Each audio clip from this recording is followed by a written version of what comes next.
Bienvenue à tous dans cette nouvelle vidéo, on se retrouve pour l'analyse de ce samedi 16 avril 2022 sur les Pokémon de la deuxième génération. Et aujourd'hui, le Pokémon dont on va parler, c'est Kotovol. Kotovol, qu'est-ce que c'est du coup? C'est l'évolution finale de Floravol et Granivol, tout simplement.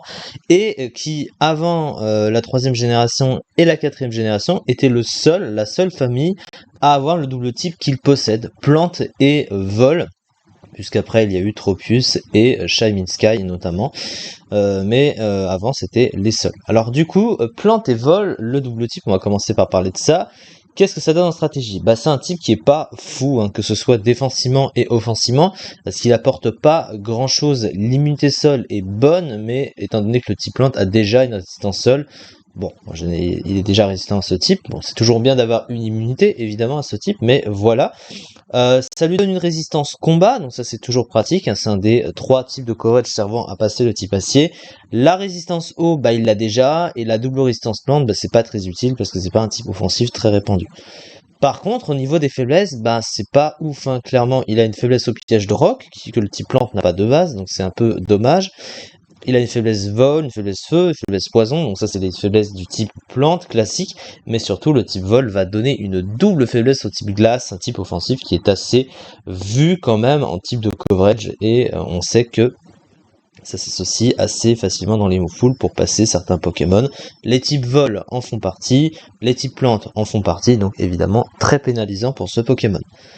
Offensivement, c'est dégueulasse, mais c'est pas incroyable non plus, parce que le type plante n'est pas un bon type offensif tout simplement, mais le type vol va apporter une couverture offensive qui aide énormément le type plante, hein. Comme on peut le voir, il est super efficace sur 450 Pokémon, donc ça reste beaucoup quand même, et il y a 59 Pokémon dans le jeu qui résistent, donc finalement c'est pas mal, mais c'est pas incroyable parce que le type plante est pas un bon type offensif, donc en fait ils vont juste être neutres globalement, mais le type plante va être lui résisté par son stab par beaucoup de types, là où le type vol va être un petit peu seul stab utilitaire pour ce double type, donc c'est un petit peu dommage.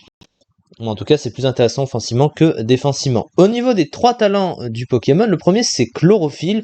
Chlorophylle, sous le soleil, ça va tout simplement doubler la vitesse du Pokémon. Bon, c'est un talent qui est pas vraiment adapté. Déjà d'une, ça lui donne une faiblesse feu supplémentaire, il en a pas besoin, hein, évidemment. Mais surtout, ça double une vitesse qui est pourtant sa meilleure statistique, un 110 de vitesse, donc il va pas vraiment en avoir besoin.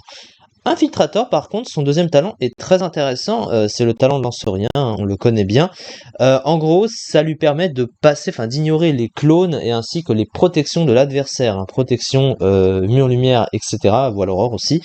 Quand il attaque, donc ça veut dire que si l'adversaire veut se protéger avec des écrans, le Pokémon va attaquer et ignorer ça, donc c'est très pratique. Ça veut dire que l'adversaire ne peut pas se protéger quand il tombe face à ce genre de Pokémon.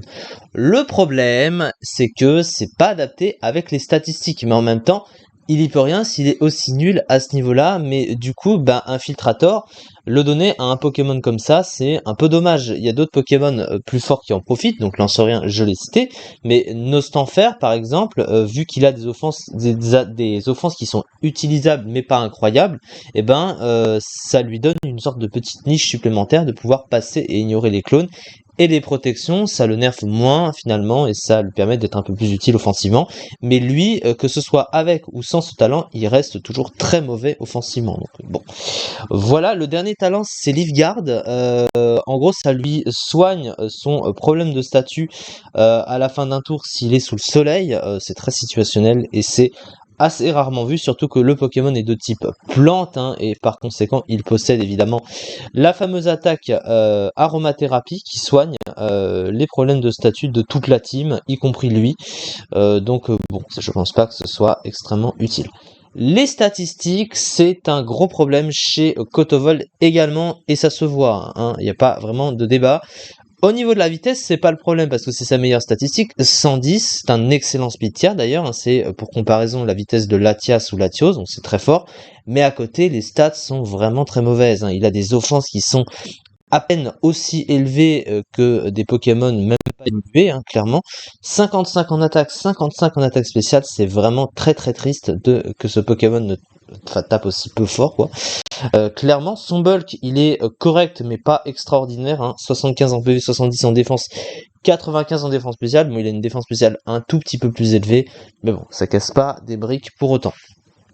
Concernant le move pool de ce Pokémon, à présent, il est correct, mais sans plus. Alors, qu'est-ce qu'on va noter principalement? Il a les classiques attaques des Pokémon de type plante, hein. Il a Seed Bomb sur le physique avec l'accès Énergie Ball, Giga Sensu, etc., etc. Donc à ce niveau-là, ça va. Par contre, sur le plan du type vol, il a pas grand-chose, hein. Il ne possède que, il a acrobatie.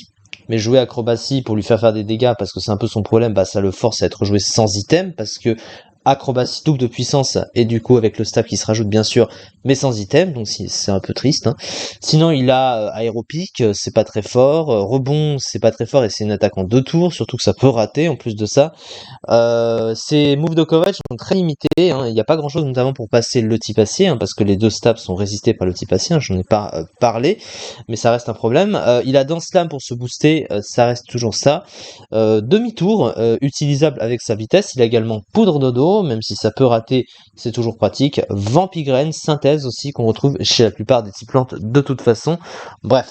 À part ça, son move pool a pas grand chose de viable. Il a aussi Vol Force, hein, qu'on peut voir.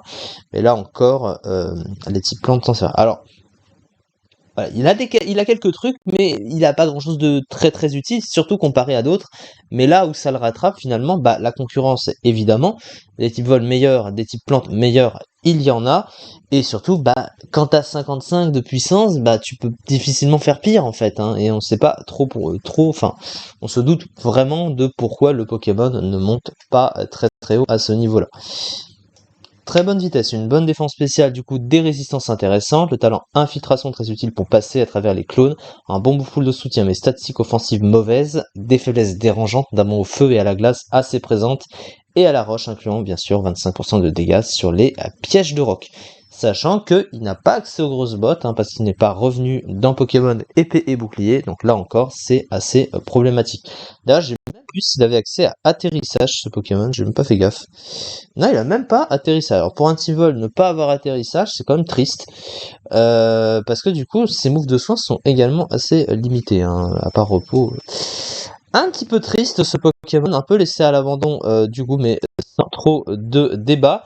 Il était ici 161ème du ZU, hein, 0,01%. Donc c'est vraiment un Pokémon de merde, hein. Voilà, on peut aisément le dire ainsi. C'est ça pour cette vidéo. On se retrouve demain pour la prochaine analyse sur les Pokémon de la deuxième génération.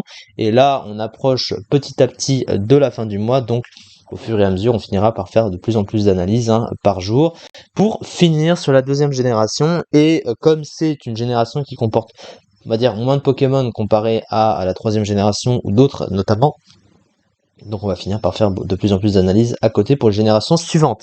Merci beaucoup en tout cas et à très vite.